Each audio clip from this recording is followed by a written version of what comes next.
Tertúlia. Meu boa tarde a todos e todas. Hoje é dia 2 de outubro de 2015, uma sexta-feira. O verbete é de número 3.528, com 4 páginas, 50 logias e 11 máximos. O tema, fotopalestra, da especialidade Viajologia. De autoria da verbetógrafa já veterana, professora Kátia Aracaki. A professora Kátia, ela é psicóloga, especialista em psicoterapia breve integrada, mestre em gerontologia, voluntária da Conscienciologia desde 1995, docente em Conscienciologia desde 1996 e autora dos livros Viagens Internacionais, O Nomadismo da Conscienciologia, publicado em 2005, e Antibagulismo Energético, publicado em 2015. A professora Kátia é tenepsista desde fevereiro de 2008 e EPICOM desde novembro de 2011. A fotopalestra é a atividade cultural, pública, gratuita, na qual a Consciem viajante, homem ou mulher, apresenta, por meio de fotografias, vivências e conhecimentos auridos em viagens, especialmente internacionais. O holopensene pessoal das viagens, os reciclopensenes, a reciclopensenidade, a evocação holopensênica, a forma holopensênica. As fotografias, as histórias, as memórias, a ressignificação das vivências, as análises impensadas, os questionamentos do público, a valorização da experiência de viagem, o repasse de informações úteis, o aprendizado por meio do olhar alheio, o saldo das viagens, o resgate de momentos significativos, a atualização geral. As parapercepções, os parafenômenos, as sincronicidades, o acesso à holomemória, o amparo extrafísico de função. A seção detalhismo apresenta 28 sessões, né? Mostrando com isso uma consistência, né, na parte do detalhismo. E na seção da argumentologia, no item taxologia, a professora Kátia, ela traz 22 exemplos de tipos de fotografia propícias às fotopalestras. Bem interessante essa listagem, principalmente por essa taxologia aqui das fotografias. Do item remissiologia, dos 15 verbetes elencados, nós destacamos a autoinserção cultural, poliglotismo interassistencial, senso universalista, turismo conscienciocêntrico, viagens internacionais. Na fotopalestra, o viajante dispõe da oportunidade de compartilhar com o público, de modo pitoresco, conhecimentos adquiridos em viagem, propiciando a aproximação entre culturas. Você já participou de alguma fotopalestra? Os conteúdos da atividade despertaram em você o interesse em conhecer outras culturas?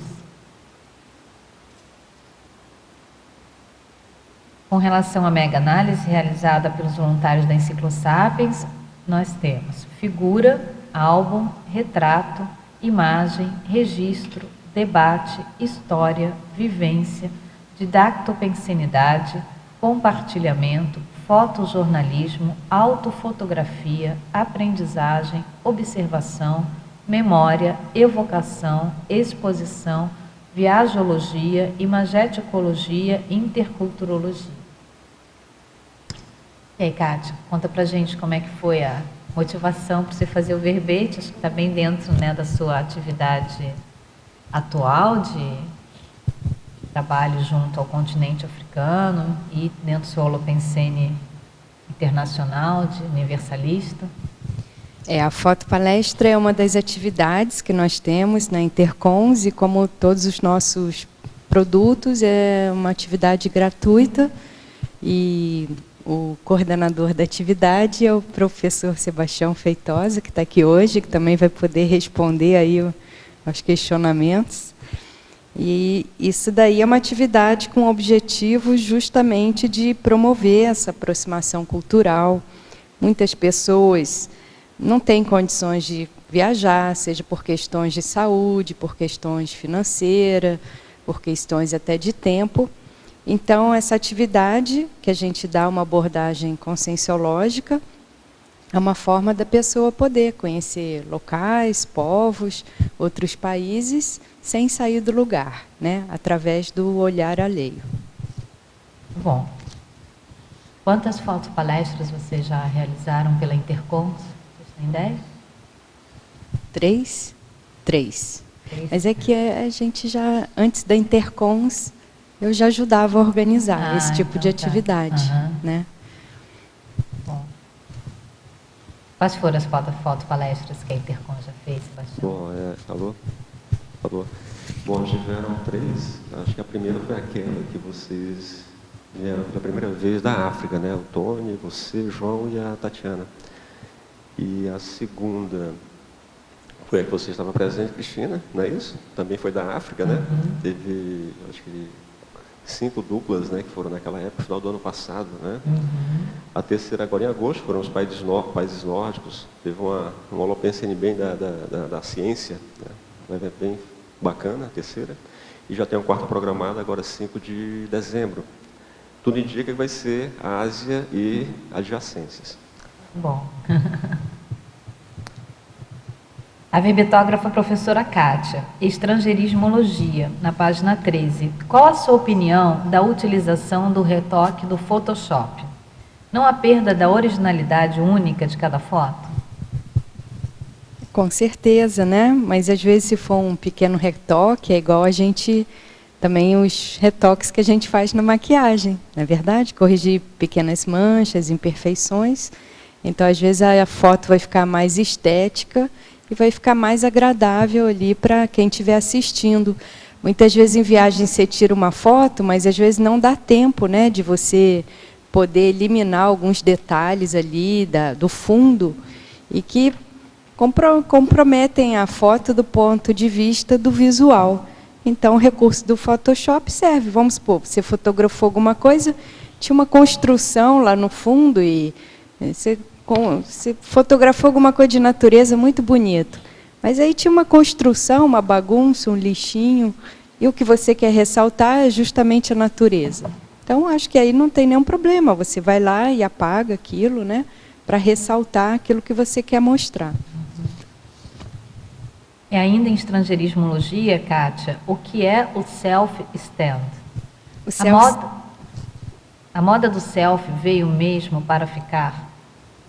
Como fica o risco de quem se expõe mais, nas mais diversas situações, só para tirar um selfie? Pois é, né? Isso daí mostra ainda o nível de narcisismo das pessoas, né? Então, essa condição de que a pessoa ela quer estar em tudo, estar em todas, sair nas fotos e... Mas eu acho que muitas vezes é útil, porque hoje em dia não é tão confiável você estar viajando e pedir para alguém na rua tirar sua foto, né? A sua câmera pode ir embora e aí as suas fotos vão também.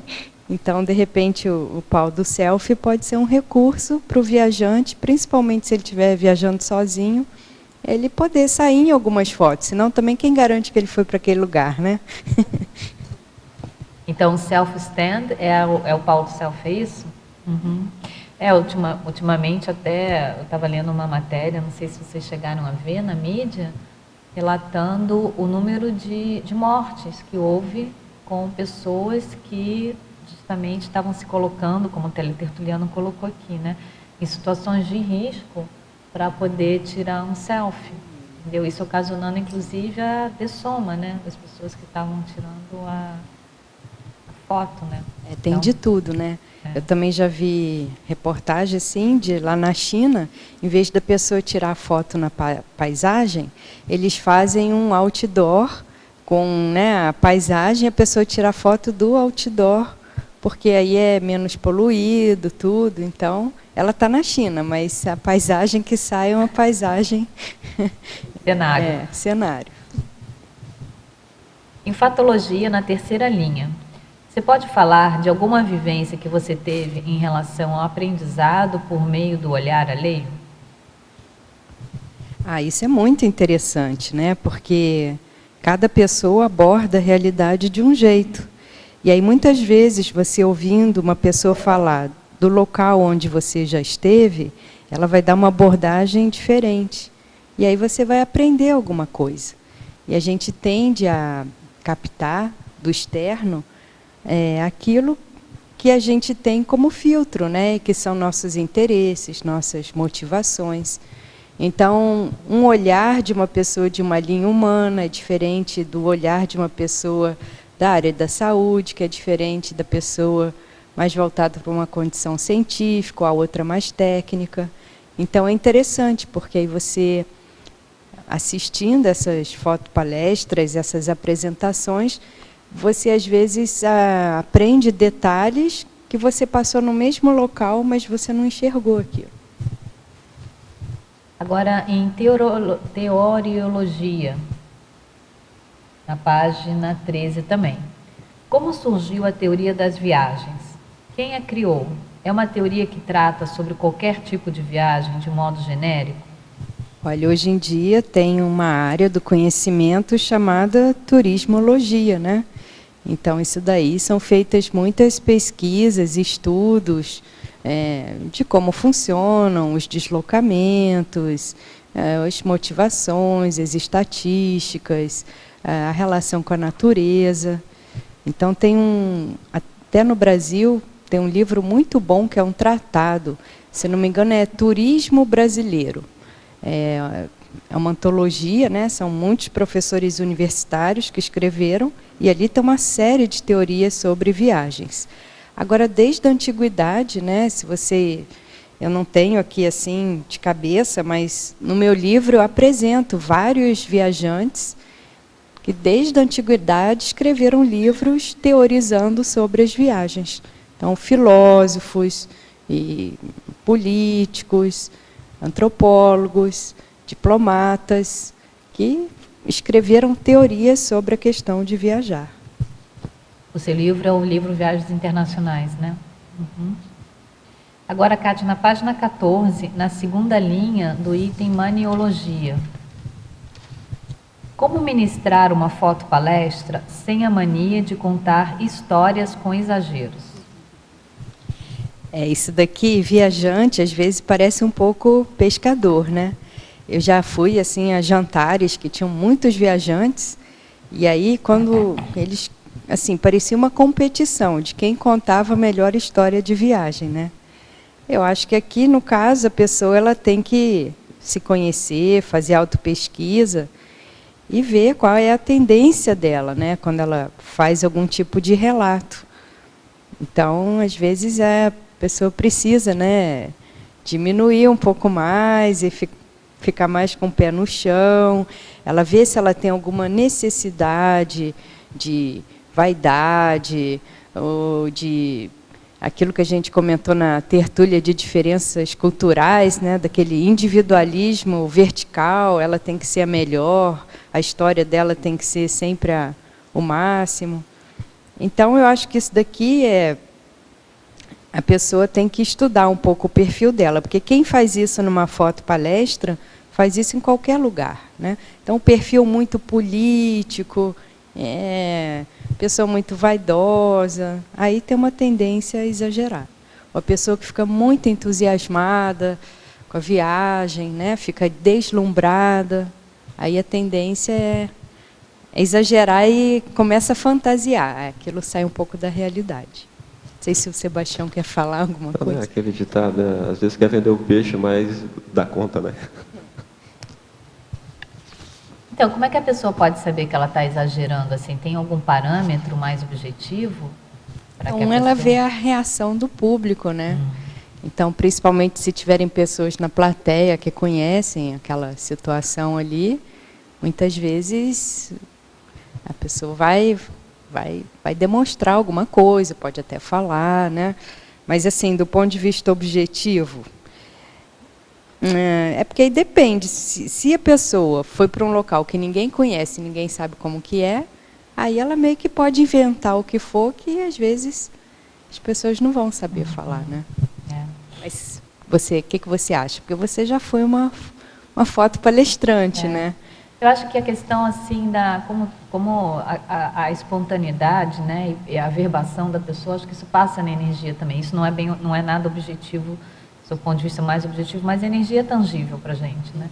Então eu acho que isso fica muito, como você falou, às vezes a reação da plateia vai justamente ajudar o fotopalestrante a ter um parâmetro de qual a dosagem, né, em termos de informação que ele está dando, e isso fica muito explícito, se a pessoa está inventando, está fantasiando, ou está se achando também, né? Isso, essa mensagem ela passa pelas energias, tanto do palestrante para com a plateia, como a reação da plateia para com o palestrante. E a foto é um elemento objetivo, né? Você tirou ali aquela marca daquele momento, daquela paisagem, né? Então, às vezes, o exagero, às vezes, foge àquela objetividade da foto também, né? Pode ser um céu cor-de-rosa, mas o céu está azul, mas ela está pintando o céu cor-de-rosa, entendeu?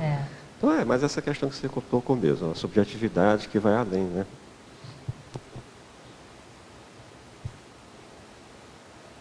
Vamos lá, Luiz? Oi, Kátia. Oi, Marilene.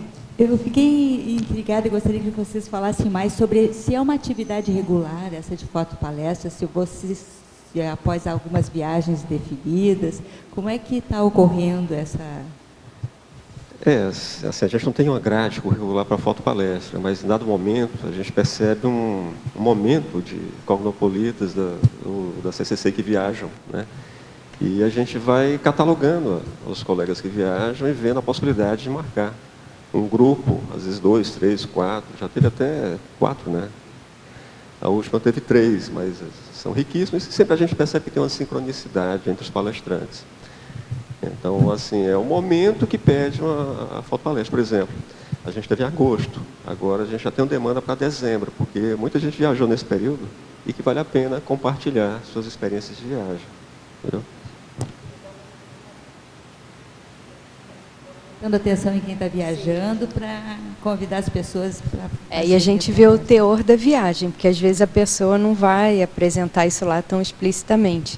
Mas a gente procura viajantes que têm um fundo de interassistência. É com interesse, está certo. Obrigada. Hein? Eu tinha que aguardar mesmo a resposta do Sebastião, porque o meu tema é sincronicidade e ele falou a palavra sincronicidade. Kátia, eu não vi aqui sincronicidade no verbete, correto? Não coloquei. Não coloquei? Acho que não. Eu acho que não, né? Eu li em algum lugar. Então, porque eu estou analisando, assim que eu peguei o verbete já me veio isso. Porque às vezes você tira fotografias e aí você cita aqui na fatologia a ressignificação das vivências e depois as análises impensadas. Luiz, tem na parafatologia, na segunda linha da parafatologia. Então eu comi bola. Então tudo bem, então vamos trabalhar em cima disso. Falha minha. Porque às vezes você tira fotografias, não está percebendo o que está ocorrendo, né? E quando você vai revê-las, você percebe as sincronicidades e os parafatos, e você começa a entender e faz essas ressignificações e essas análises que na hora você tirou e nem pensou em nada, né? Foi essa a abstração que eu fiz da relação dessa fotopalestra, porque as sincronicidades são uma sequência de sinais, que são fotos, né, mnemônicas, e a gente depois consegue associar e cria o contexto, né? Então, por exemplo, a gente já teve caso de viajante que a pessoa estava estudando muito África. Aí a pessoa foi fazer uma viagem para a Europa, até para levar um parente para conhecer. E chegou lá, a pessoa se deparou com várias situações de África, exposição sobre África, e alguma comemoração relativa à África, inauguração de um movimento que tinha a ver com alguma personalidade africana. É interessante, né? O que eu estou falando também é aquela que você tira e nem está percebendo o que está ocorrendo, só vai perceber quando retorna. Entendi também, Isso acontece, né? Parabéns pelo seu verbete. Obrigada. Eu queria que você fizesse um cotejo aqui em estrangeirismologia, o souvenir das vivências pessoais com o barbulismo energético. Isso aqui foi muito bom se perguntar sobre isso, Cleverson, porque, assim, Um souvenir, né, que a maioria das pessoas gosta de trazer das viagens são as fotos, né? Mas se a pessoa não tiver um critério para posteriormente selecionar essas fotos, organizar e ver o que ela vai guardar e o que ela vai descartar, ela vai acabar acumulando muito bagulho energético. Então, foto é um fator que faz muita evocação, né? Então, a pessoa ela tem que ver bem do que ela tira foto. A foto pode ser estigmatizante, né? Como a foto desses caçadores, esse povo que vai fazer safari, depois tira foto com bicho, né? Que está sendo até muito contestado internacionalmente. Então, quer dizer, não pode sair tirando foto à torta e à direita sem pensar, né? Tem que ver. Você está tirando foto de quê, de quem, em que situação, em que condições, porque senão você vai estar acumulando bagulho energético. E lembrancinhas, assim, de objetos. Isso também tem que cuidar bastante, não né? Só internacional, mas nacional. Por exemplo, você vai para Pernambuco, aí você tem aquelas negocinhos, aquelas decorações que você usa, né? Igual nas cataratas, né? Você traz uma canequinha, traz uma outra coisa. Tem que ver qual que é o souvenir e quem é o presenteado, a presenteada, né? Porque também muitas vezes a pessoa compra coisa e ela nem sabe a origem daquilo. Então, por exemplo, já me falaram assim, ó, cuidado com máscara na África, esse negócio de comprar máscara artesanal, porque muitas vezes pode ter sido usado em rituais, coisas assim. Então, às vezes a pessoa acha que está comprando um artesanato que é 0 quilômetro, e às vezes aquilo já foi usado para alguma coisa. E aí, como não faz muito assim, discriminação energética, às vezes não vai perceber, né? Então, isso tem que cuidar. E ver se aquele objeto, o que ele faz de evocação e como que é a pessoa, a casa dela, né? Então, recentemente eu tive contato com uma pessoa que a casa dela é bem clean, sabe? Não tem praticamente nada assim decorativo. E ela contou para mim assim, que ela já avisa para as pessoas que viajam para não trazerem presentinho, lembrancinha, souvenir, porque ela não gosta disso, assim, ela não vai colocar isso na casa dela, né? Então as pessoas já sabem. Bem, aproveitando a pergunta do Cleverson, tem uma pergunta de uma verbetógrafa aqui, que está nessa linha do souvenir também, Kátia, e ela pede para você, ela pergunta, quais souvenirs das vivências pessoais um autopesquisador deve priorizar em viagens? Souvenir que melhorem a auto-organização ou a questão da cognição pessoal ou alheia, né? Então, muitas vezes você vai para um outro local e tem objetos que não tem aqui no Brasil, ou não tem onde você mora. E aquilo pode ser muito útil para a pessoa, é verdade? Ou melhorar o conhecimento dela, então livros, artefatos do saber. E tem muitos utensílios assim, domésticos, né? Coisas que às vezes você vai para um outro local e é um detalhezinho, né? Então, por exemplo, quer ver uma coisa que aparentemente simples, mas que se não for de uma boa marca não funciona? Saco para você colocar na máquina de lavar roupa. Então tem uns sacos que o zíper tem uma bolsinha e aí você prende ali, né, o fechozinho e aí não abre dentro da máquina. E tem saco que não tem, é direto. Então aquilo quando vai lavar, abre o saco e a roupa sai de dentro. E pode estragar outras roupas também, né? Pode estragar outras roupas. Então, detalhe. Eu também ganhei recentemente falando de lavanderia, né? Eu tenho uma pessoa na casa especialista em lavanderia. Mas a gente ganhou recentemente uma pessoa que viajou também. É tipo um paninho que você coloca quando vai lavar roupa colorida, porque aí se a roupa desbotar, não mancha as outras, né? Então, é produto da Alemanha. Então, quer dizer, é uma coisa assim útil. Também já ganhei de gente que viajou uma vassourinha. Uma vassoura assim, que ela dobra toda e você encaixa também um pano embaixo, que já tem as caixinhas com o pano para você. Então, a pessoa trouxe para mim da Itália. E aí é bem simplesinho para você passar rápido assim na casa, sabe? Num cômodo. Então, quer dizer, eu acho isso... Não é um souvenir assim, aquele souvenir clássico, mas é uma lembrança do local e que vai ser útil para você, né? É o que você está falando, que a prioridade deve ser menos em objetos assim de cunho, não vou falar cultural, mas às vezes artesanal, né? E que não vai ter uma funcionalidade. E que às vezes a pessoa não vai gostar. Não vai gostar, né? E que a prioridade deve ser em objetos ou bens, né? O souvenir, assim, mais diferentes, né? Que tem uma funcionalidade, que não se encontre, por exemplo, aqui no Brasil, que tem uma qualidade melhor. Então, esses souvenirs assim, culturais, eu acho muito bom para a pessoa trazer e doar para a holoteca, que tem todas as coleções, né? Miniaturoteca, tem tantas coleções ali, e efemeroteca, então aí vale a pena, porque aí ali vai estar tudo organizado tecnicamente, é um local adequado para isso, né? Mas aqui o souvenir, a gente está falando em termos da foto. Da né? foto. Da né? foto. Uhum.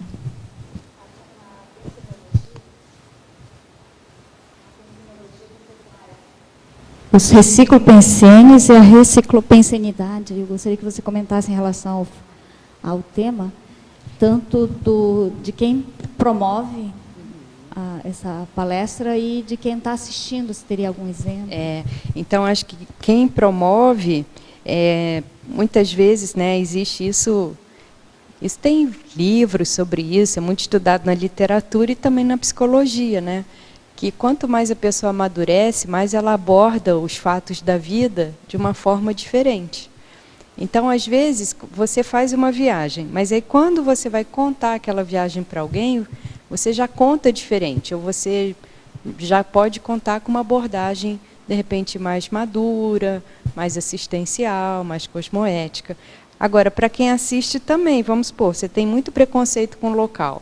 Aí tem uma pessoa que você conhece, que esteve no local, e ela vai te relatar e mostrar, provar através de fotos, né? Como que é aquele lugar, você pode mudar também, né? E por vezes...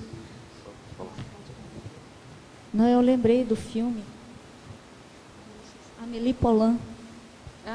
Amélie Poulain, o pai era bem interioroso e fechado, né? Ela fez uma assistência, né, com o anão do jardim, né? Bem interessante. Na fatologia... Acho que o Sebastião queria falar, né? Você vai mudar de assunto? Tá, então, assim, na sociológica é muito comum o palestrante, ao comentar a foto, falar da sua reciclagem naquele momento, naquela circunstância e tudo mais. Então, durante, né, a ressignificação da foto, na foto-palestra, ele fala da reciclagem que ele fez naquele momento. E durante a foto-palestra você percebe.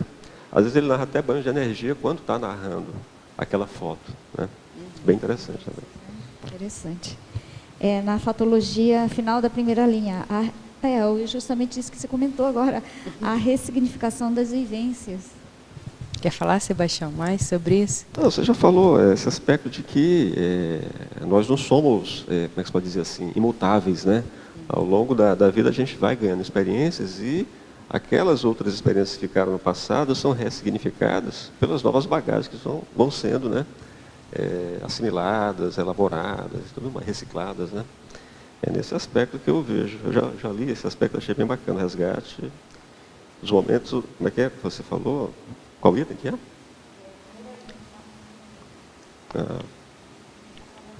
Perfeito, é isso aí. Tirando a foto, você não... Apesar de você estar mirando a paisagem ou com foco ali na pessoa, no contexto, né? Mas às vezes você está preocupado em tirar a foto mesmo, né? E fica o foco, o contraste, não sei o quê. E aí quando você ou revela a foto, ou você vê a foto, eu acho que aí isso vai propiciar também essa ressignificação da vivência, né? Você vai poder, agora com mais calma, tranquilidade, analisar com profundidade, ou com mais profundidade, aquele contexto que você estava quando tirou foto. Conheço pessoas assim que ficam também tão preocupadas em tirar foto, em filmar as coisas, que a pessoa nem aproveita muito a viagem, né? Então, uma pessoa que eu conheço, assim, a Cátia conhece também, né? Foi para o Japão, assim, passou a viagem toda filmando, então a pessoa viu o país através das lentes da câmera de filmagem, né? Só depois, quando chegou em casa, que foi assistir filme, que ela falou, nossa, tinha isso aqui, tinha isso aqui. Você quer fazer uma pergunta? Gostaria dela falar um pouco sobre a sinceridade na fotografia, porque sempre tem uma moldura, sempre tem uma história que a gente inventa para dar mais graça naquela imagem quando está fazendo uma fotopalestra, ou mesmo na vida real, sem ser pela fotografia. Mas existem muitas coisas assim, que são escondidas, é o cabelo que foi arrumado, é o dente que tem as obturações corrigidas, para o sorriso ficar mais bonito, e essas coisas todas assim, tem um contraste com a sinceridade. Até que ponto você considera isso saudável ou insalubre em relação a eu acho que essa produção ela é salutar, né, quando ela, digamos assim, ela vai... como que eu poderia dizer?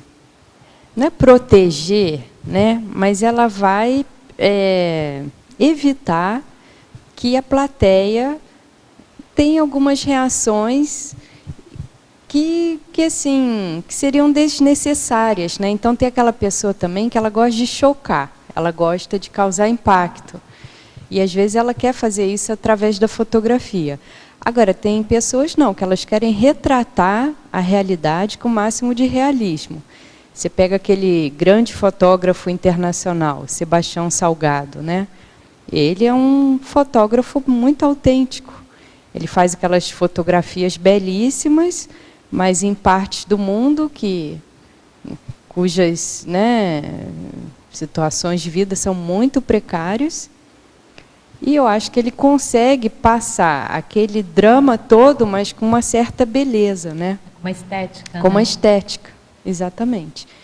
Então, ele é honesto, mas, ao mesmo tempo, ele tem um senso de adequação, né? Porque acho que se você vai fazer qualquer apresentação, demonstração, manifestação pública, você tem que ter um certo respeito com o público também, e aquilo que, de repente, para você seria o máximo do realismo, para uma outra pessoa, aquilo pode ser um fator chocante, um fator que assim, não vai acrescentar nada e ainda vai causar um certo asco, uma certa reação negativa em quem está assistindo, né?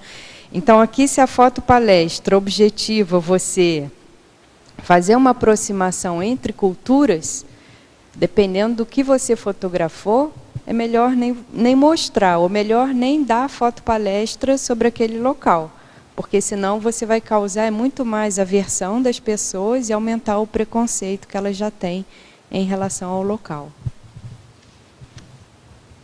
Kátia, na página 14, em binomiologia, no final da primeira linha, o binômio admiração-discordância. Qual que é a relação desse binômio com o verbete? Porque na fotopalestra você pode mostrar aspectos da realidade, né, que você não necessariamente aprova totalmente, né, mas que você consegue enxergar o lado bom que tem naquilo dali, não é verdade? Então, acho que na questão intercultural, esse binômio ele é muito importante. Então, às vezes, você vai mostrar uma pessoa num outro país vestida de uma forma que a religião dela exige, né? De repente, você não é daquela religião, você não se vestiria daquela forma, mas você tem um respeito, você tem uma consideração pela cultura alheia. Aí acho que entram as questões do para-direito. Né? E assim, essa questão de admiração e discordância é um princípio evoluciológico em qualquer circunstância ou dimensão. E na fotopalestra é legal porque mexe com culturas. Então, assim, toda cultura tem seus idiotismos, né? Que a gente tem que admirar as coisas boas, as coisas que são úteis, que são evolutivamente, né, louváveis, e as coisas que merecem crítica para renovar, para mudar, né? Já que a gente está vivendo um processo de reorganização planetária, extrafísica e tudo mais. Então, esse contexto macro, esse binômio é fundamental. Ainda na página 14, Kátia, no item interaciologia, a interação, na primeira linha desse item, a interação, vivência, relato. Poderia comentar, e se possível, com exemplos? Então, por exemplo, você tem uma vivência num outro local, num outro país, Mas depois, como é que você vai relatar, né? Como é que você vai contar essa sua experiência, a ocorrência pessoal que você teve? Então, isso daí é muito importante, né? Porque, às vezes, o relato não está coerente de acordo com a vivência, né? Você quer falar de alguma experiência sua? Eu já vi casos assim, de observar a pessoa num outro local e depois de ouvir a pessoa contar como é que foi a viagem dela. E serem duas situações muito díspares, muito diferentes. Então, você vê que houve uma distorção muito grande, né? A pessoa ela não teve uma autopercepção de como foi aquela vivência para ela, aquela viagem para ela. Então, na hora que ela vai relatar, ela também já relata isso de uma forma que não está condizente com o que aconteceu. E isso tem muito a ver com a maturidade do palestrante, porque o relato, muitas vezes, dependendo da maturidade, quando a pessoa é madura e bem, assim, do ponto de vista do autoconhecimento, ela relata os aspectos maus e ruins da viagem, né? Agora, tem aquelas pessoas que narram apenas os bons, os aspectos mais que vão realmente ficar bem na foto, entre aspas, né? Então, essa questão do relato e vivência, às vezes, como a Kátia falou, fica discrepante nesse sentido, né? A pessoa não coloca os aspectos prós e contras da viagem dela, porque realmente ela não elaborou aquilo dentro dela. E toda viagem, e a Kátia tocou no aspecto interassistencial, né?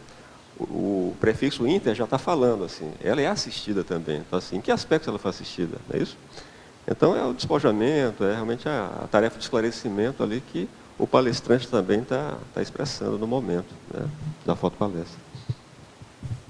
Em Paradoxologia, na página 14, Kátia, penúltima linha, poderia aprofundar o paradoxo de o viajante esquecer das dificuldades sofridas em viagem ao retornar para o aconchego do lar e só relatar as partes boas da experiência?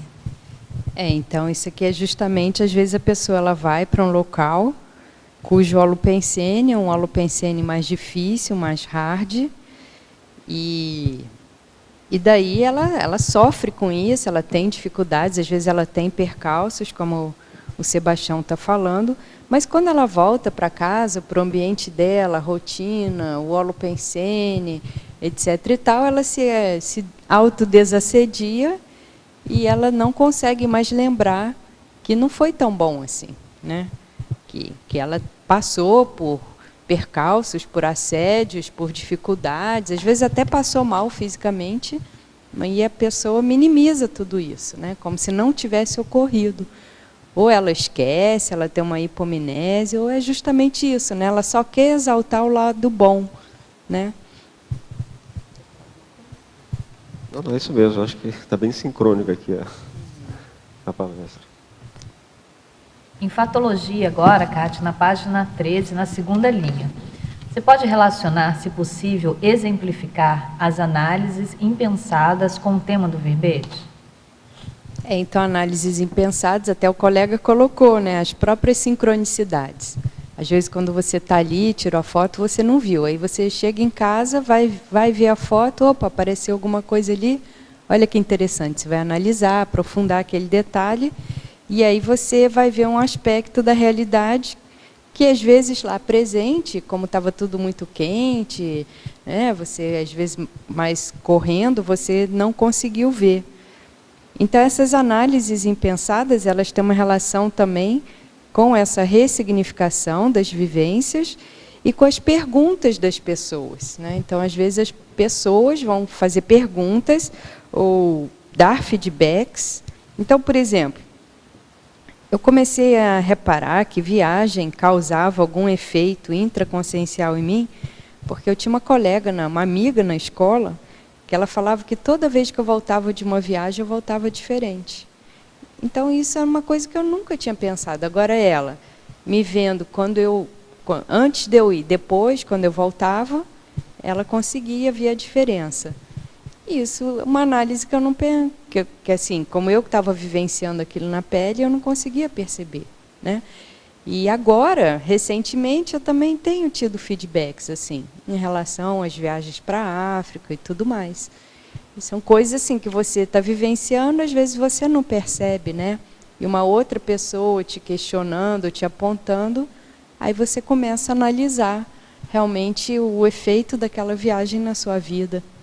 Kátia, e a importância dessa sua amiga nesse teu processo, né? Que lá de trás, né? E você nunca mais a encontrou? Nunca mais, mas eu tenho muita vontade. Ela era uma das minhas melhores amigas da escola. Porque ela que começou a te dar esse caminho, Foi ela, né? sim, com certeza. A tua amparadora. É. Em parafatologia, na página 13, na segunda linha, quais os parafenômenos a verbetógrafa já vivenciou em fotopalestra ministrada? E com relação à paralencologia, já percebeu amparadores ou assistência consciexes relativos ao local, tema da palestra? Porque assim, eu nunca dei muita foto palestra, né? Eu sempre organizei para as outras pessoas. Você abriu a... Então, mesmo antes da Intercons aí, desse intercâmbio, né? Aqui conscienciológico, eu sempre gostei de organizar isso para outras pessoas. Mas eu não sou nem uma boa foto palestrante, porque eu não tiro muita foto. Apesar da minha origem nipônica, fotografia é algo que não faz muito parte assim da minha rotina, e a minha irmã está aqui, ela pode ser testemunha, né? Então, muitas vezes eu viajo para muitos locais e não tenho praticamente nenhuma foto. Só na aula memória. Só na aula memória, né? Então, assim, experiência em relação a isso... Mas você recente, eu acho que na primeira viagem, depois, houve uma fotopalestra com o tema África, em que você falou alguma coisa. Ah, falei. Então, de repente você pode lembrar de alguma com certeza eu tive alguma coisa, porque eu coloquei aqui no verbete, né? Agora, para falar assim rapidamente, eu não sei o que eu poderia dar assim como exemplo aqui da... Aqui o que eu estou falando é que assim, ó, durante a foto, não é assim o parafenômeno na fotopalestra, é o parafenômeno que você vivenciou na viagem. Tá certo? Aí sim, aí você ter projeção, você ter autorretrocognição, você ter déjà vu, né, e outras coisas mais. E aí que na foto palestra, a partir da foto, você vai se lembrar muitas vezes daquela situação.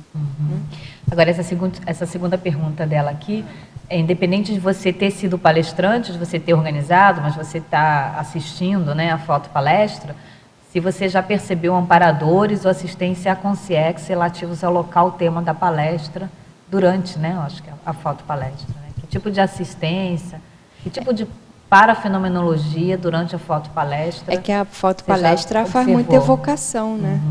Ela faz muito, embora ela seja uma atividade descontraída, mais cultural, uma coisa assim, mais pitoresca, ela faz muita evocação do local, né? E aí eu vou falar assim, não em relação à fotopalestra, mas em relação a...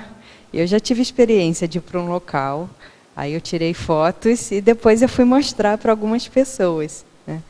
E aí a mesma reação que eu tive no local, né, em termos de percepção de consciex, de assistência para consciex, eu tive de novo quando eu fui mostrar a foto para as pessoas, né? Então, toda a sinalética de assistência, de necessidade de doação de energia, eu tive, e eu tive, inclusive, reações somáticas, né? Porque nessa viagem eu tive uma alergia bem forte, e depois, quando eu fui mostrar as fotos da viagem, eu estava sem nenhuma alergia, a alergia voltou de novo. E vale lembrar, Cristina e demais, Kátia, que a fotopalestra é uma atividade conscienciológica, e como toda atividade conscienciológica, na preparação, existe uma inteligência desse mecanismo de eventos conscienciológicos, vamos dizer assim. Tanto é que, quando fecha-se uma fotopalestra, os palestrantes, no momento da fotopalestra, você percebe um sinergismo entre os palestrantes, entre os temas, e cria-se um campo ali, né, de análise das vivências e manifestações dos palestrantes, que serve de motivação para quem está assistindo terem suas experiências também internacionais, transcontinentais, entendeu? Então, o foco da fotopalestra é essa, de realmente criar um campo didático, parapedagógico, do ponto de vista das viagens internacionais e interassistenciais, né? Então, esse sinergismo é muito visível assim, para quem participa, tanto palestrante, quanto para quem assiste, quanto para quem organiza, né? Você foi fotopalestrante também, né? Fui. Você lembra de alguma experiência nesse sentido? É assim, enquanto estava, claro, isso é feito a questão das evocações, né? E eu acho assim, na minha experiência, a sensação, que na fotopalestra eu falei na nossa viagem lá para o Kruger Park, né, na África do Sul. Quer dizer, toda aquela sensação de bem-estar, entendeu? Que eu tive, que eu senti enquanto eu estava lá interagindo com a questão das energias imanentes no parque, isso também assim foi feita evocação desse padrão e eu percebi isso enquanto eu estava dando a fotopalestra. E uma outra questão também foi quando eu relatei uma experiência que eu tive a nível de expansão de consciência durante a viagem. E aí quando eu estava relatando isso, as mesmas percepções, a mesma sinalética também ocorreu, entendeu? É bem interessante porque realmente você revive, né? Você evoca e você revive os momentos, pelo menos que você está dando mais ênfase ali na fotopalestra. Quer falar alguma coisa?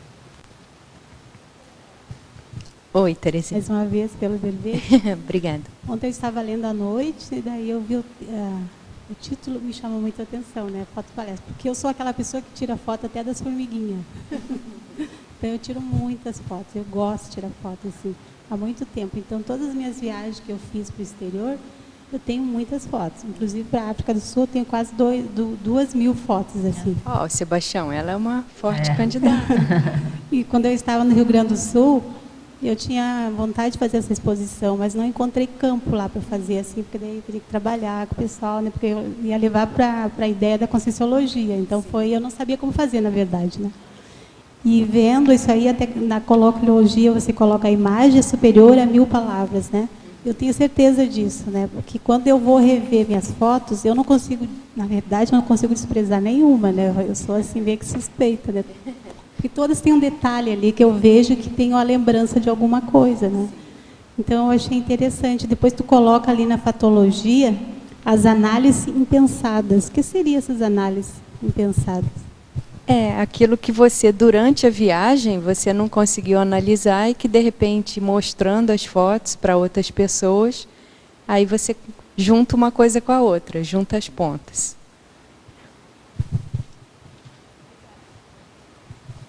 Na taxologia da página 16, Kátia, qual que é a diferença entre os itens 20 e 21? O item 20 é a macrofotografia e o item 21 é a microfotografia. O que eles têm em comum é que ambos são fotos de, digamos assim, daquilo que é bem pequeno, né? Então, flores, insetos, o objeto da fotografia são coisas pequenas. Agora, a macrofotografia é uma fotografia que, em geral, você vai usar a câmera de zoom, né? Você vai dar um close-up, mas você vai tirar a foto na natureza, em geral. Agora, a microfotografia é uma fotografia que você vai precisar ampliar a imagem do objeto através de uma lente de microscópio. Então, geralmente, essas fotos elas demandam recursos laboratoriais. Então, nem sempre elas conseguem ser tomadas totalmente espontaneamente, ao natural, na natureza. Às vezes, precisa ser levado para um laboratório. Professora Cristina, tenho 17 anos e faz pouco tempo que iniciei o estudo da conscienciologia e da projeciologia. Gostaria, portanto, de questionar-lhes se existe algum método seguro o qual possa ser usado para provar que a projeção não é um atavismo da mente. Se possível, gostaria também que relatassem algumas experiências pessoais.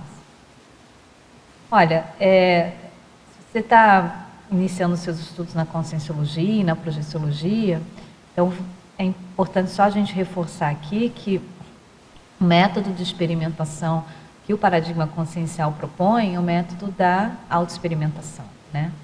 Então, esse método seguro para que você possa ter uma autoconvicção, você possa ter uma autossegurança dos seus fenômenos parapsíquicos, é justamente a experiência. Então, é você tendo cada vez mais experiências, você procurando registrar com maior detalhes as suas experiências, depois você analisando esses registros, fazendo cotejo entre esses registros, as suas experiências, até você chegar a um ponto em que, pelo acúmulo das experiências, pelo acúmulo das vivências, você já não vai ter mais muita dúvida com relação aos seus próprios fenômenos. Porque a proposta da conscienciologia não é provar o fenômeno para outras pessoas, mas que as pessoas passem pelo fenômeno, experimentem o fenômeno e, a partir das experiências pessoais, cheguem às suas conclusões, né? Quer falar alguma coisa mais a respeito disso? Eu gostaria de comentar. Não sei se ela... É um rapaz. Ele reside em algum local que consiga fazer o curso integrado de projeciologia do IPC? Olha, me parece que sim, é uma pessoa de Uberaba. Então, lá tem um núcleo, né? Tem uma unidade. Porque no tratado de projeciologia tem mais de 30 técnicas que ele poderia aplicar. E por ele mesmo desenvolver essa saída lúcida do corpo físico, que seria bem, né, autocomprovatório, né? A questão é justamente isso que você falou, né, Keiko? É a questão da autocomprovação, da autoconvicção, né? É a pessoa procurar aumentar o nível de lucidez dela, né, quando ela estiver fora do corpo, mas também, por outro lado, sempre aplicar o princípio da descrença com ela mesma, né? Ela tem um nível de autocriticidade para poder criticar, né, analisar os próprios fenômenos. Vocês querem contar alguma experiências pessoais de vocês com relação à projeção aí?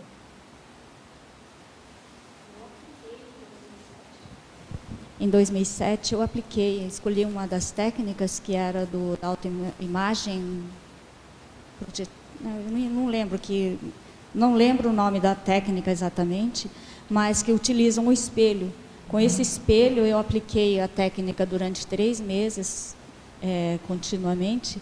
Comecei a desenvolver a clarividência facial e também essa saída lúcida, né, do consciente do corpo físico. Então, aplicação, ele teria que pesquisar e escolher a técnica que mais se adequa ao perfil dele. Para mim, essa técnica funcionou bem e é bem interessante que você vai superando passo a passo os gargalos da própria... do desenvolvimento da projeção. Né? Então, é bem interessante. Acho que valeria a pena investir. E aí, você falando dessa sua experiência também, que só lembrando, não sei se o teletertuliano conhece, existe uma atividade do IPC, né, do Instituto Internacional de Projeciologia e Conscienciologia, chamada Escola de Projeção Lúcida. Então, é bem interessante, porque essa é uma atividade em que é uma atividade orientada, né, que os professores eles aplicam, junto com o grupo que está fazendo o curso, uma técnica projetiva, algumas técnicas projetivas, e tem toda uma metodologia de registro, de debate, para que justamente haja um incremento, tanto ao nível da autocriticidade com relação aos próprios fenômenos, mas também o incremento de utilização de técnicas que possam aumentar a lucidez da pessoa quando ela estiver fora do corpo, provocar uma descoincidência mais vígil, né? Então, aí eu não sei se em Uberaba tem, viu, Vinícius, tem esse tipo de atividade do IPC, mas é algo que pode ajudar muito aí na sua busca, né? Eu queria indicar o livro da Tatiana Lopes, recém-publicado, né, pela Editares, que é sobre projeção consciente. Aqui, ó, esse aqui é o livro dela. Desenvolvimento da projetabilidade lúcida, da professora Tatiana Lopes, que é realmente bem interessante porque ela dá uma série de ideias e dicas e técnicas, né, com relação ao fenômeno da projeção consciente. Bem, professora Kátia, em Pensenologia, na página 13, última linha. Gostaria que falasse sobre a evocação holopensênica e as suas consequências. A gente está indo no... A evocação holopensênica, o que acontece é que se a pessoa ela sabe trabalhar um pouco, domina um pouco as energias, sabe fazer a asepsia energética, ela pode falar de determinadas ocorrências, situações, sem evocar o aspecto negativo, né? Sem evocar assediador, sem evocar consciências patológicas, nem as energias, caso forem negativas. Então, o problema dessa evocação é o perfil do palestrante e a capacidade que ele tem de fazer uma higienização para contar certas histórias, né? Em taxologia, na página 15, item 14, fotografia informativa. Então, isso daí, existem fotografias que elas são, digamos assim, vamos supor, você tira uma fotografia de como que é a máquina do ticket do metrô, tá certo? Então, é bom que aí a pessoa já sabe, quando eu chegar lá no metrô, a máquina é daquele tipo dali, uma fotografia informativa. Eles tiram foto de placa, né? Eu gosto de tirar foto de placa para falar, então aqui, essa aqui é o caminho indicado. Sim. Mas aí tem um comentário aqui do Telo Tertuliano no seguinte sentido: estou me organizando para futuramente dar uma palestra sobre o paradigma consciencial na cidade onde nasci, interior e onde não há nenhum IC e ninguém conhece as Verpons. Poderia falar sobre esse tipo de experiência desbravadora e os desafios? Pense levar alguns banners informativos e até mesmo fotos aéreas do SEAEC. Ele está fazendo isso individualmente? Ele vai fazer isso por uma IC? Né? Não sei. Porque hoje em dia as ICs já têm muito know-how, muito procedimentos para como organizar uma palestra assim. Acho que vale a pena, se você for voluntário, até mesmo se você for aluno de alguma IC, você pedir orientações, né? Porque hoje já se tem muito conhecimento sobre isso. O rapaz, ele é de Florianópolis aqui, mas deve ser em alguma cidade de Santa Catarina, né, que não tenha. Porque aqui isso aí foge um pouco do tema do nosso verbete, né? Aqui é palestra só com fotos. Então, você vai pegar fotos de um determinado local e comentar, né, a respeito das fotos. Então, não é muito questão de conscienciologia. Conscienciologia, acho que vale a pena você entrar em contato com a reaprendência, com o IPC, que aí eles podem te orientar melhor. A melhor didática. Agora, aproveitando esse comentário aqui do Tele Tertuliano, quero aproveitar vocês dois aí que já organizaram, já até participaram de bastante fotopalestra. Que dicas vocês dão em termos de otimizações para aquele que vai preparar a fotopalestra e que vai também ministrar a fotopalestra? Vamos começar então pelas dicas otimizadoras, no pré, no durante e no pós. Vamos falar assim, diz aí.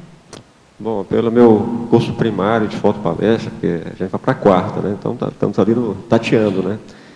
O que se verifica mais é a questão do mesmo daquele que motivou mais o fotopalestrante, aquele que ele tem exemplo para passar, que já foi comentado aqui, né? Assim, o que ele passa nas energias dele de forma coerente e autêntica daquilo que ele vivenciou, né? Então, assim, do ponto de vista, assim, não é antecipar uma fotopalestra. Vou fazer uma fotopalestra no ano de 2016, então vou bater tais fotos. Não, mas aquilo realmente que está sincrônico com a viagem dele, interassistencial. Então, aquilo que diz respeito a ele, aquilo que chama mais atenção para ele, do ponto de vista daquilo que ele está pesquisando, da cultura que ele está investigando, né? Eu, por exemplo, vamos pegar o caso ali da Terezinha, que tem 2.000 fotos de uma viagem que ela fez.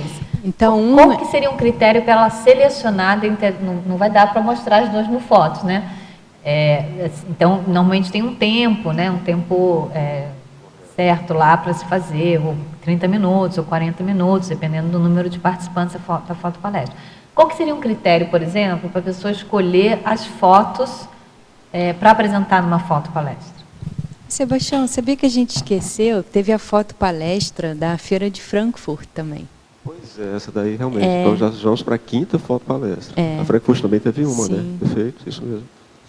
Aí teve sobre a Alemanha, mas eu acho que essa foi o SEAEC que organizou. É porque como eu não estou presente em todas elas, então às vezes eu não sei se foi o nosso pessoal que organizou, se foi uma outra instância. Aqui no teve sobre a Alemanha e teve uma sobre a Austrália também, lembra? Sim. Aqui no discernimento, no discernimento é a quarta. Agora, essas aí que a gente tem que fazer um registro histórico para não deixar perder. É que eu estou lembrando porque nessa da Feira de Frankfurt teve palestrante que selecionou poucas fotos e aprofundou a história em cada foto. Essa é uma técnica. Essa é uma técnica. Essa é uma melhor técnica pelo que vocês veem? Depende do perfil, né, então, do palestrante. Mas o Sebastião, o Tony, eles têm um cálculo de quantas fotos no período de tempo. Então, assim,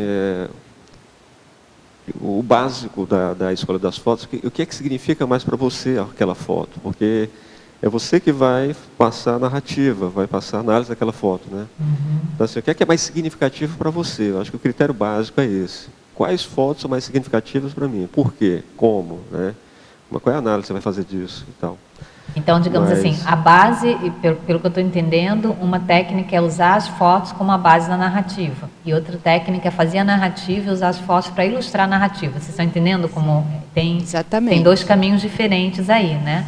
Tem algum deles que vocês, pela experiência de vocês acham que é melhor, considerando essa proposta da fotopalestra dentro do Holopensene aqui, da conscienciologia, conscienciológica? É que tem uma condição. Se a pessoa vai dar sozinha, se ela vai dar com outras pessoas. Então esse é um outro Quantas pessoas vão ser?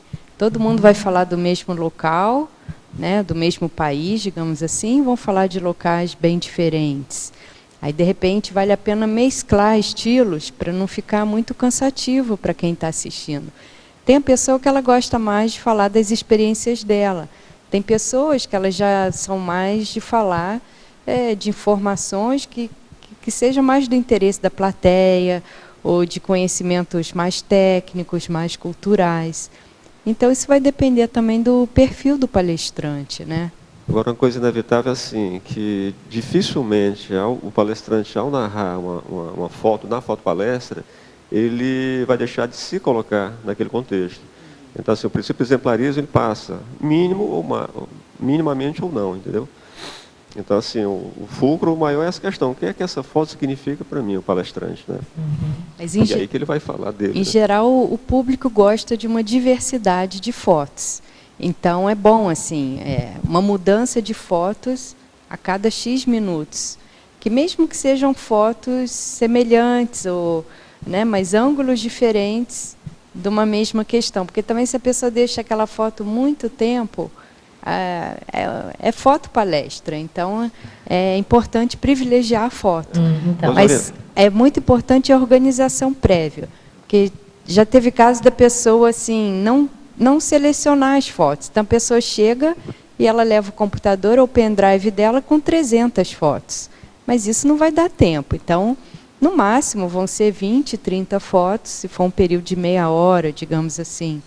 Aí a pessoa vai falar, poxa, mas eu tenho tanto material para mostrar.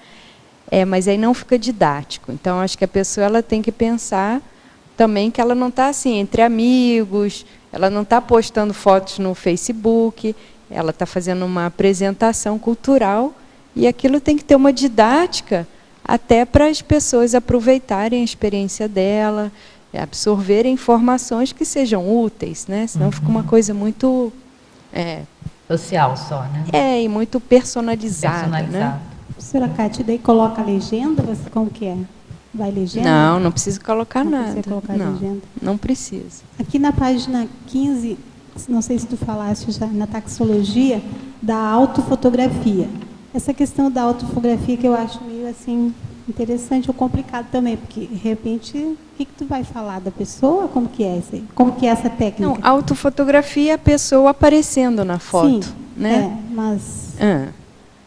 Porque você pode viajar e tirar um monte de fotos se você não aparecer em nenhuma foto. E você pode viajar e tirar fotos que você esteja na foto.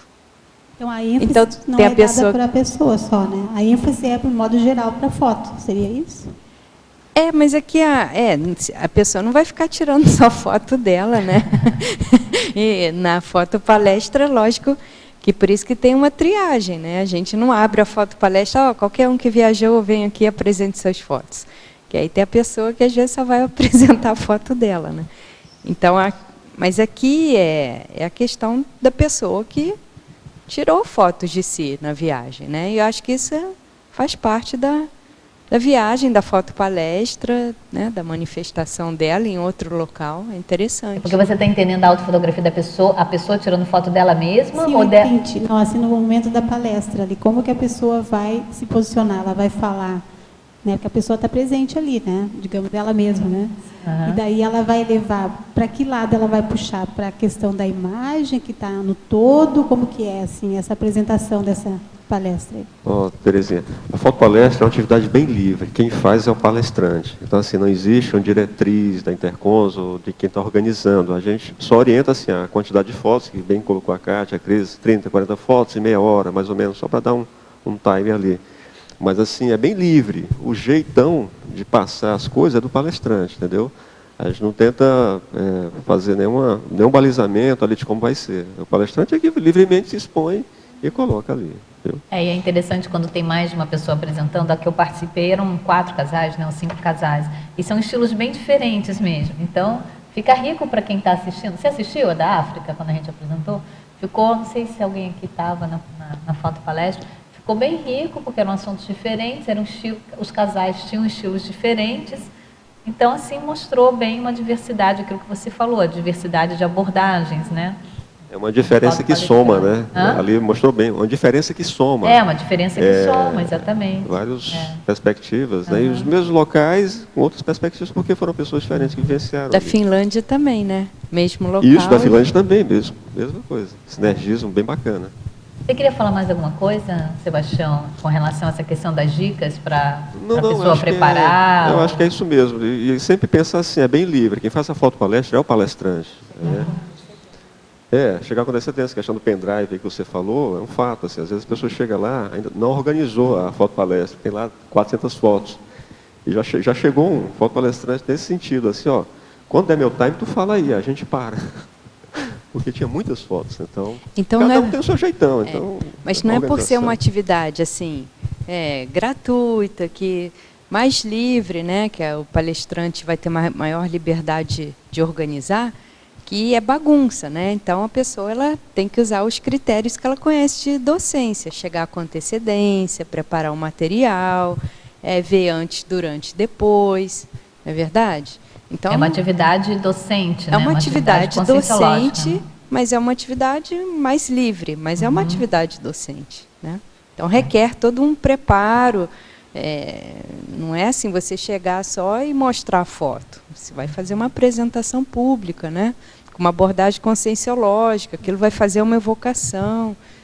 Professora Kátia, na página 13, ali, em sinergismologia, o sinergismo, não sei se você falou, palestrante plateia, na segunda linha, e o sinergismo perfil ProEx.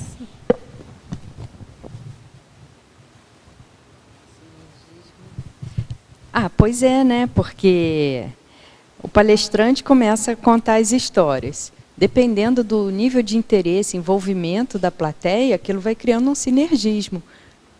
Muitas vezes tem gente lá que também já viajou muito, que conhece as coisas. Então, aquilo vai dando um somatório, né? Bastante enriquecedor. E a questão do perfil ProEx, né? Então, muitas vezes a pessoa está ali apresentando as fotos dela e vai ser interessante, né, verificar o que aquele conteúdo das fotos tem a ver com o jeito dela ser, com os interesses dela na ProEx, tá certo? Então, vamos supor, a pessoa tem a profissão de veterinário, a pessoa já gosta de bicho, aí ela já viaja para um local que o olhar dela muitas vezes vai estar voltado para isso. E, às vezes, a ProEx dela tem relação com defesa dos animais. Então, é isso que a gente está querendo dizer. Então, é bem interessante porque, nessa questão da África, um pedido que o professor Valdo fez é que cada pessoa que fosse para a África era para trazer para ele um relatório de acordo com a sua profissão. Então, a pessoa é médico. O que ela observa nos passeios, na viagem, que tem relação com a medicina, com saúde? O outro é arquiteto, o outro, sei lá, é pesquisador, entendeu? Gente, eu vou pedir uma licencinha de vocês aqui, Cátia, só para divulgar algumas atividades que a gente vai ter agora no mês de outubro. Amanhã, no sábado, o Círculo Mental Somático, a temática vai ser erística consciencial, com todos convidados. Erística. No final do Círculo Mental Somático de amanhã, vai ter o lançamento do livro Mega Pensenes, Trivocabulários da Interassistencialidade,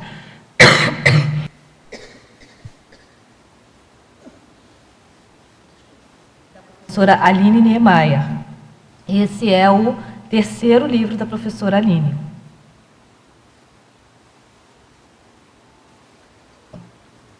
Então, estão todos convidados. Amanhã também, às 19 horas, vai ser a Assembleia de Constituição da Cosmoethos, a Associação Internacional de Cosmoeticologia, no Hotel Mabu Interlúdio. A partir das 19 horas, a equipe da Cosmoethos convidam a todos para a Assembleia de Constituição da instituição. Nos dias 10 e 11 de outubro, acontece o primeiro simpósio internacional de ressomatologia organizado pela Evolucim. Então, tem uma série de apresentações com a temática da ressomatologia, da infância. Vale a pena também vocês, enfim, né, se informarem sobre as atividades. Nossa, tem uma opção de gente aqui. Tem uma mesa de debate só sobre teáticas na infância, que os pequenos vão apresentar, vai ser muito bom. Tá? Na sequência, ou até mesmo concomitante, do dia 10 ao dia 18 de outubro, ocorre a 6ª Semana da Reeducação Consciencial, promovido pela Reaprendência. Também com uma série de atividades, palestras. Vai haver um campo energético parapedagógico nos dias 10 e 11 de outubro, ministrado pelo professor Rui Bueno, né? E também interessante aqui a atividade da Reaprendência, porque eles vão falar, tem temas que falam sobre o iluminismo, preparação docente, a gente estava falando da atividade docente, né? Então, aqui o evento da Reaprendência. E no dia 17 de outubro, o CAEC convida a todos para a festa de aniversário de 2 décadas do CAEC. Então, vão ser comemoradas as 2 décadas de CAEC no dia 17 de outubro, com um jantar dançante no Hotel Mabu Interlúdio. Os convites estão na recepção e o jantar é por adesão. Vagas limitadíssimas. Quem não adquiriu ainda o seu convite, aproveite para fazê-lo logo, e não ficar de fora do jantar. Eu queria voltar aqui no sinergismo Perfil ProEx e contar o caso para vocês de um fotógrafo brasileiro que foi fazer um curso em Nova York. Aí, chegando lá, ele conheceu uma fotógrafa que estava indo para a África e que chamou ele para ir junto. E ele falou, tá bom, vou. E eles foram lá para um país desses bem... uma cidade de interior, que não tinha energia elétrica, não tinha água. E ele foi, como fotógrafo, resolveu tirar umas fotografias. Voltando para o Brasil, ele fez exposição e vendeu as fotos. E aí ele teve a ideia de, com o dinheiro da venda das fotos, fazer uma outra viagem para esse mesmo local e usar esse dinheiro para fazer melhorias na cidade. Então, ele começou a fazer uniformes para as crianças, comprar material escolar, reformar a escola. E agora ele faz isso regularmente. Ele vai para lá, ele tira fotos, ele volta, ele vende as fotos, e aí ele pega esse dinheiro, retorna e faz melhorias na cidade, na parte da educação. Então, esse é um sinergismo de perfil ProEx, não é verdade? Kátia, na Pensenologia, página 13, última linha. Pode relacionar a forma holopensênica com o tema do verbete? Se a pessoa tem uma forma holopensênica sadia, no local onde ela viajou, em geral, as fotos, as histórias que ela vai contar, né, vão ser também de experiências positivas, de experiências bem-sucedidas. E o oposto, né? Se a pessoa tem uma forma ruim para o local onde ela viajou, em geral também ela, às vezes, vai voltar e também vai ter um número maior de percalços para contar. Então, isso é interessante, porque às vezes os palestrantes foram todos para o mesmo local, mas cada um vai trazer um relato diferente em função dessa forma holopensênica. Agora, seria interessante, a gente não sabe, você explicar o que é a forma holopensênica, porque pode ter alguns Forma tertulianos. holopensênica é um verbete da Enciclopédia da Conscienciologia, que foi redigido pelo professor Valdo, e que é justamente essa condição da pessoa ter um molde, né? Então, nos locais onde nós vamos, seja de uma forma mais prolongada, de uma forma mais rápida, as pessoas elas criam como se fosse um molde em função das suas ações naquele local. Isso ao longo das vidas sucessivas. Então, como a gente já foi de várias culturas, de várias etnias, de vários locais, e mesmo muita gente já viajou muito pelo mundo, as pessoas vão deixando pegadas, digamos assim, né? Então, quando você volta para aquele local, é como se você acessasse essas suas retropegadas, e que isso, dependendo do nível de cosmoética que você teve na época, né, da derivação das suas ações, da sua pensenidade ali naquele local, você vai ter experiências mais positivas ou não. Então, às vezes, não é o local que é ruim, a sua forma naquele local é que é negativa. Uhum. Olha, novamente, eu não sei se esse teletertuliano ele é retardatário ou não, mas novamente surge a pergunta sobre as análises impensadas, né, na fatologia, e ele acrescenta aqui para você falar também sobre os questionamentos do público. Então, existe uma relação. Muitas vezes você tem uma vivência, mas você não se aprofundou naquela ocorrência. E a partir do momento que você vai expor aquilo para outras pessoas, você consegue fazer uma associação de ideias, juntar as pontas de aspectos que você não tinha pensado antes. E isso, quando o público questiona, faz perguntas, pode criar um sinergismo, né? Porque aí as pessoas tocam em pontos que você, às vezes, nem tinha dado muito valor. E que ali, naquela situação, você acaba ficando mais lúcido em relação a algumas condições da sua viagem, condições que você vivenciou. Não sei se a Cristina quer falar alguma coisa da experiência dela. Eu acho que é bem isso mesmo, né? Até quando você vai preparar a fotopalestra, que você acessa as fotos, né, aquilo que eu falei, e aí você tem a oportunidade de refletir até mais de quando você está ali no local, né, quando você está tirando a foto. E os questionamentos do público. Então, questionamento do público, que as pessoas fazem perguntas para você, né? Sobre a sua viagem, como é que foi, né? Tudo mais, e daí isso vai enriquecer a sua análise sobre aquilo que você vivenciou.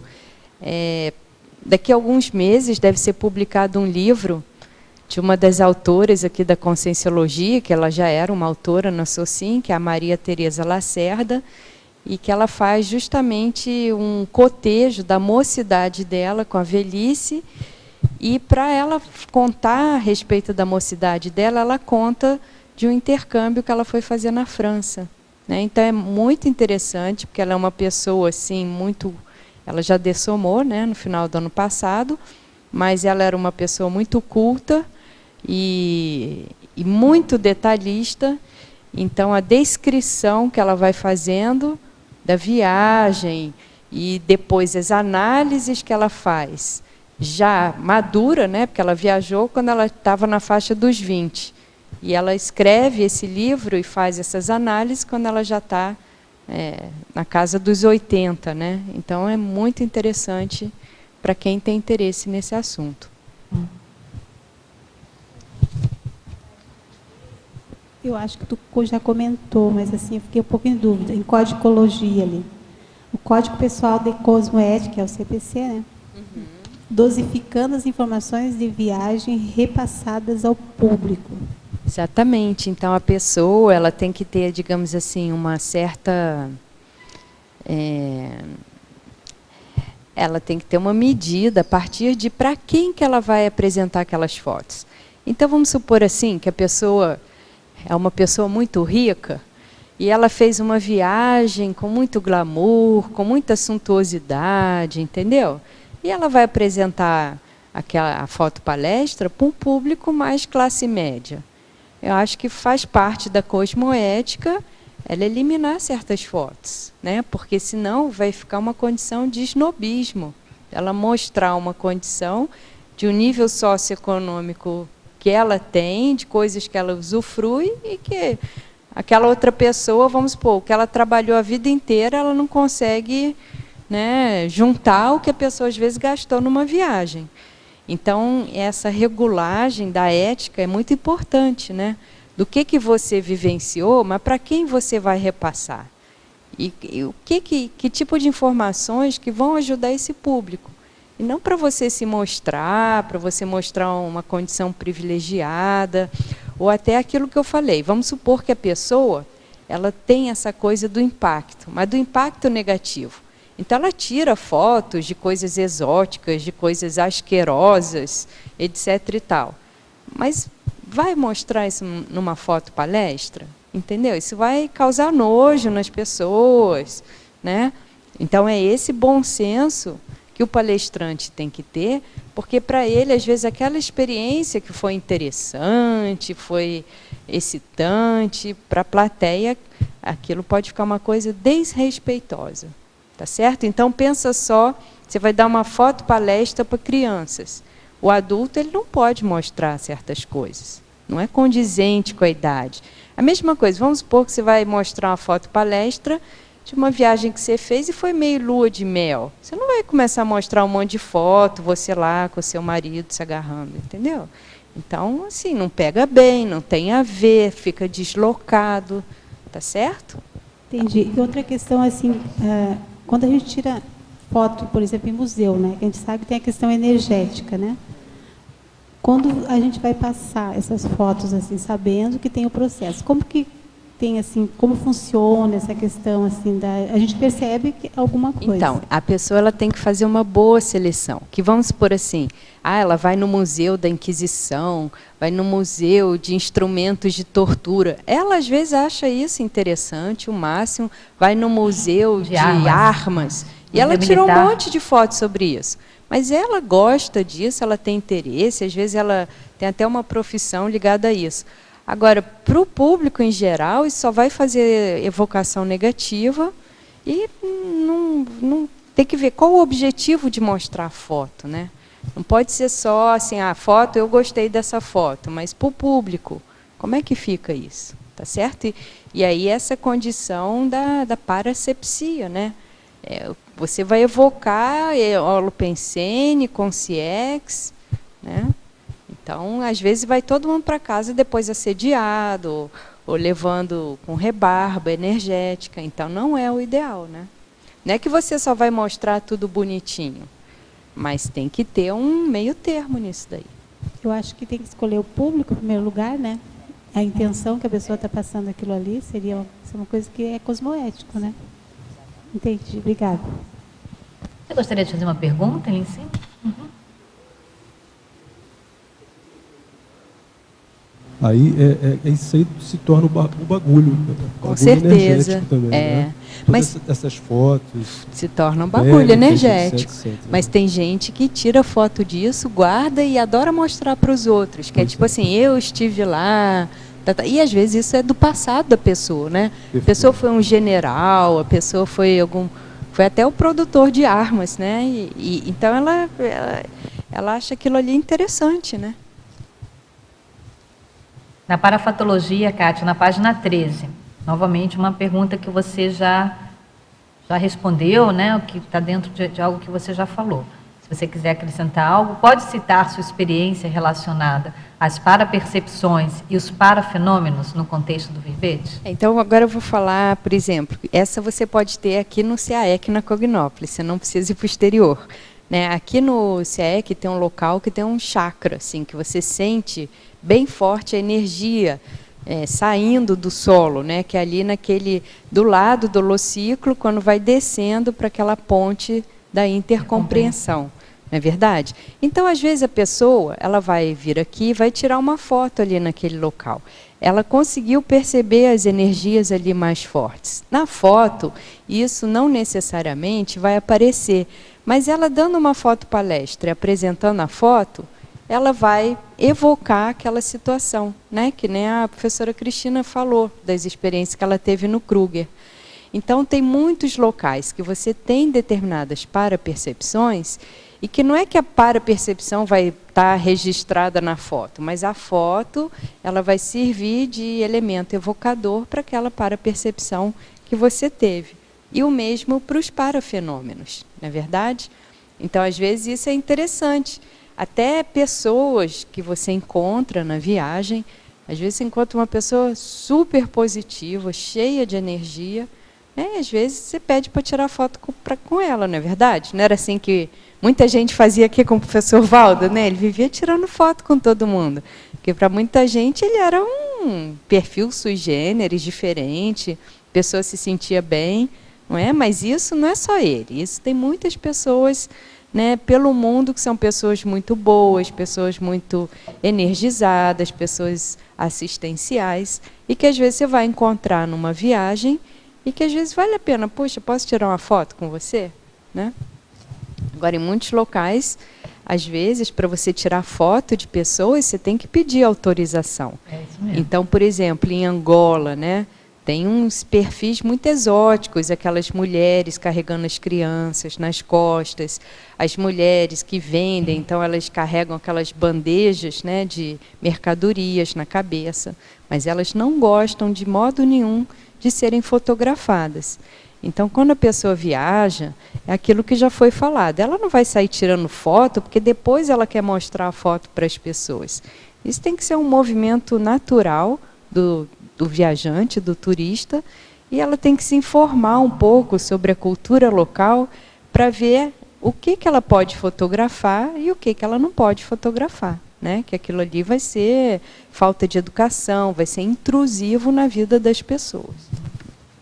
E aí, Kátia, eu acho que dentro disso que você está falando, eu estava vendo aqui, na página 14, em Legislogia, você fala a lei do maior esforço evolutivo aplicada à intercompreensão intercultural. Você pode falar mais um pouco sobre isso? Então, né, porque às vezes a pessoa vai para uma cultura muito exótica, não é verdade?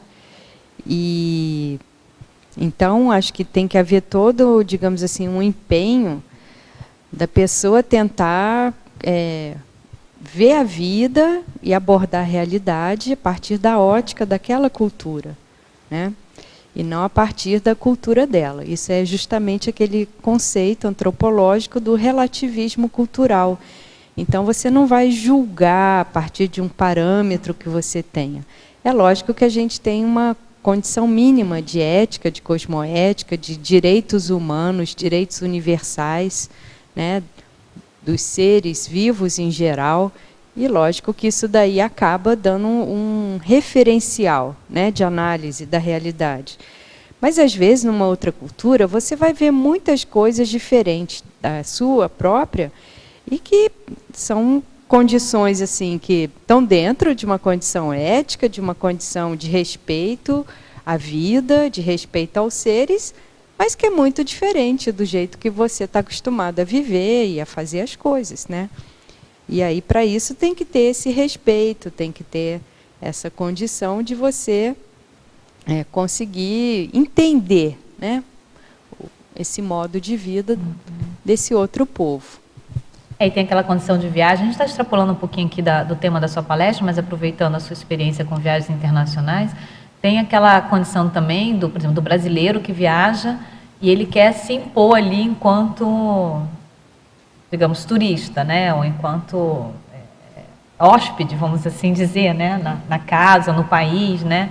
De outra pessoa. Então, ele faz questão de, né? Enfim, ter determinadas atitudes ou comportamentos no sentido de falar, nós somos brasileiros, nós estamos aqui, viva o Brasil, já puxa um bandeirinha, um sambinha, não sei o quê, e às vezes também não é uma coisa apropriada, né? Por exemplo, no nosso caso, né, de conscienciologistas, tem a questão da TENEPS. Então, a pessoa, às vezes, vai viajar, vai ficar na casa de nativos, e os nativos têm uma outra tem uma religião, tem uma prática lá, né? E às vezes você não pode chegar lá, não, eu sou tenepsista e eu agora vou limpar essa casa e né? Então, a mesma coisa de eu sair por aí me hospedando na casa dos outros e querendo jogar tudo quanto é coisa que eu acho que é bagulho fora, né?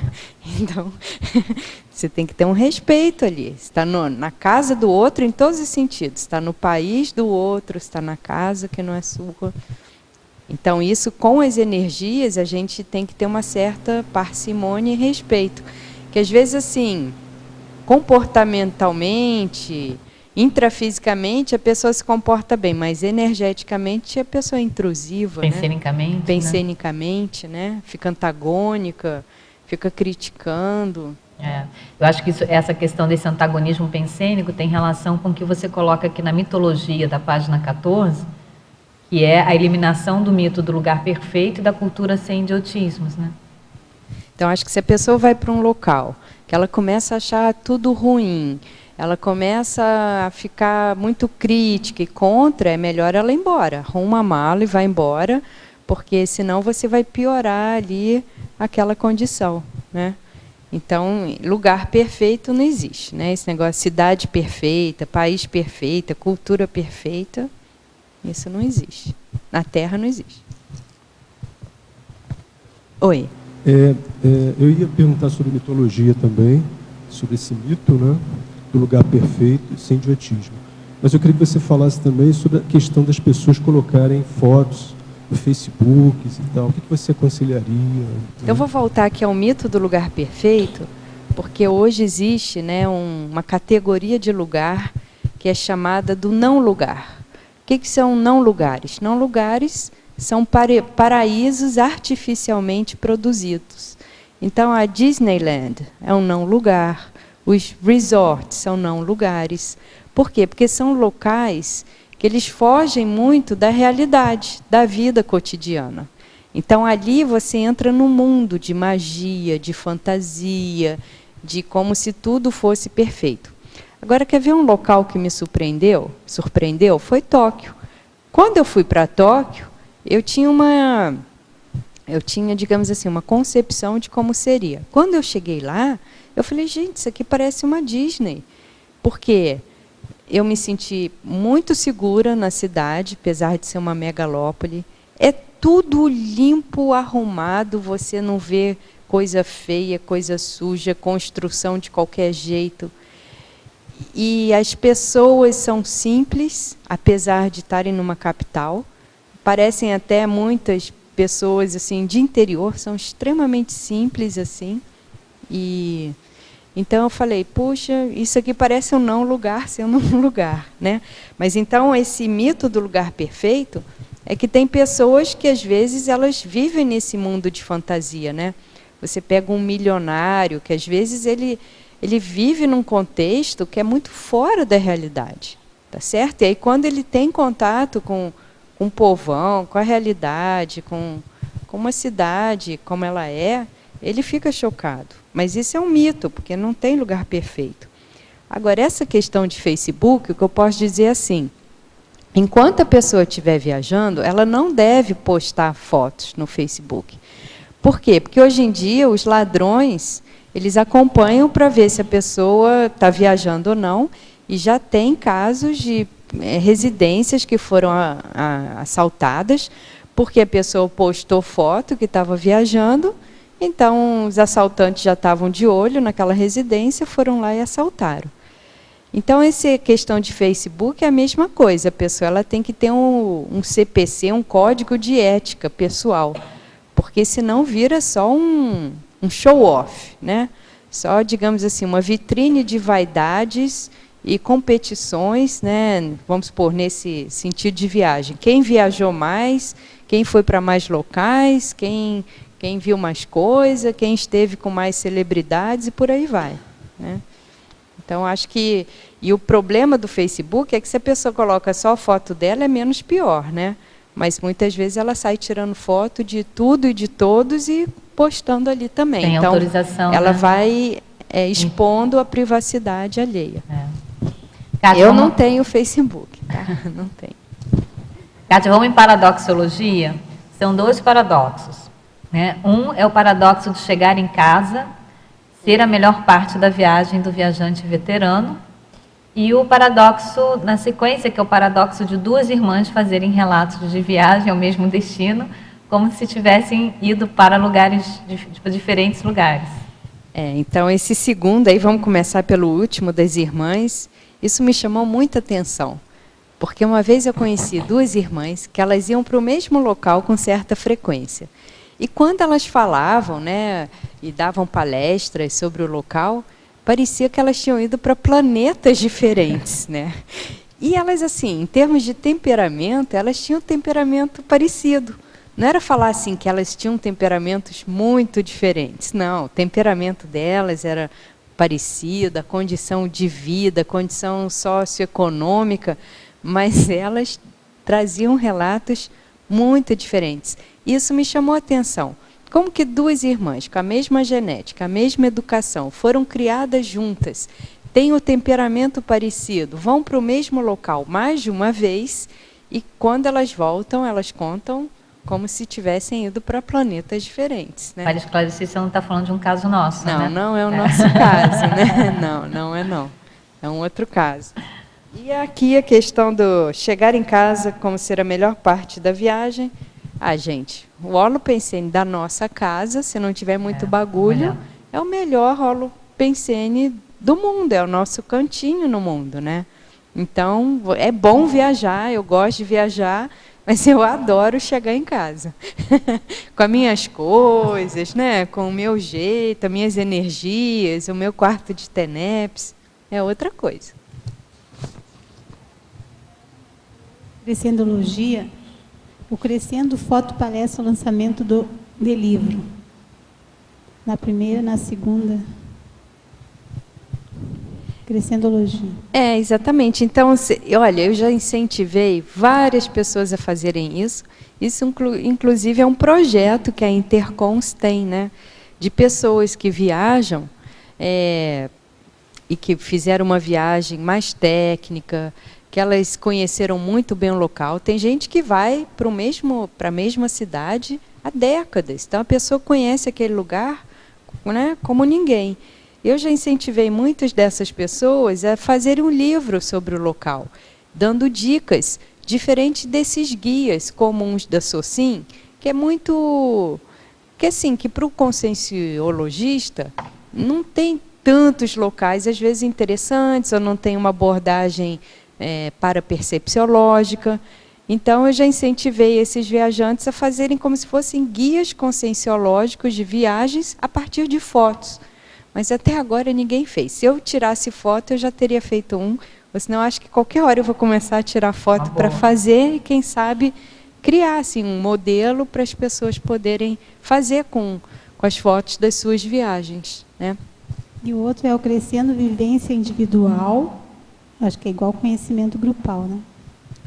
Porque isso é interessante, né? Tem pessoas que vão para locais que a gente não vai ter condições de ir.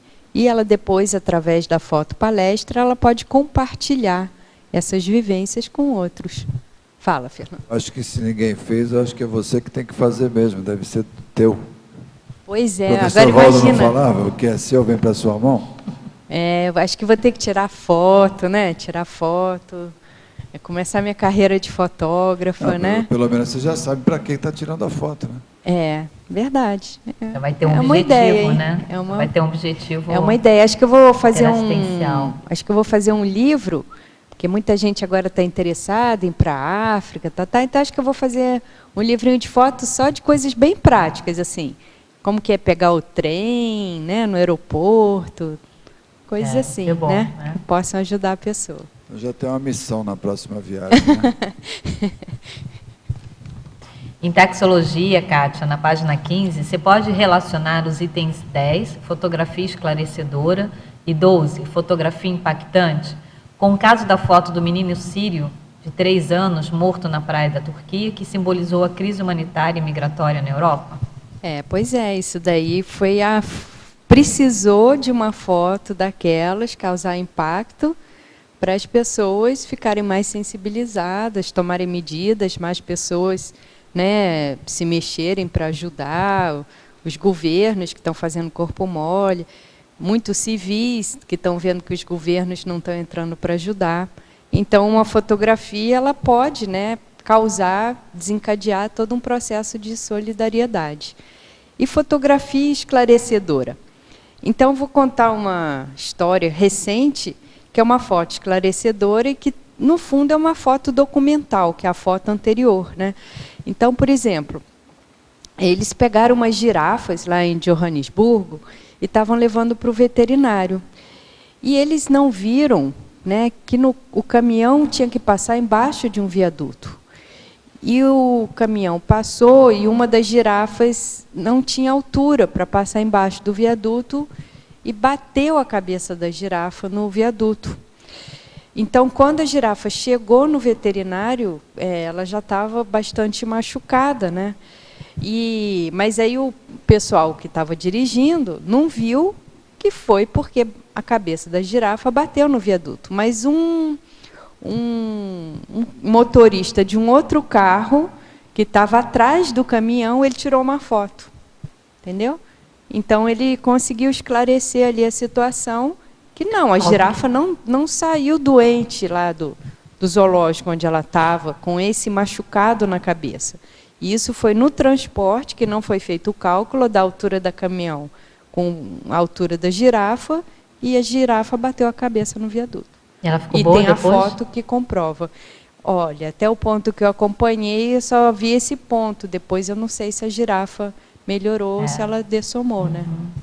Mas até para fins de prova documental, né? Falando aqui um pouco da minha área, da questão de prova documental, as fotos são fundamentais. E quando você faz perícia criminal também, a primeira, não se mexe em nada, assim, né? A primeira coisa que se faz é fotografar todo o ambiente para justamente ter ali as informações necessárias, no caso ali, para a investigação. Bom.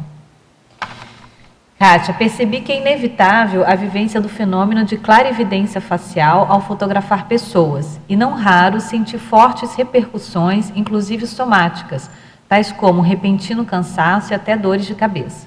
O que você poderia acrescentar para o melhor aproveitamento dessas vivências e a minimização de efeitos pouco agradáveis?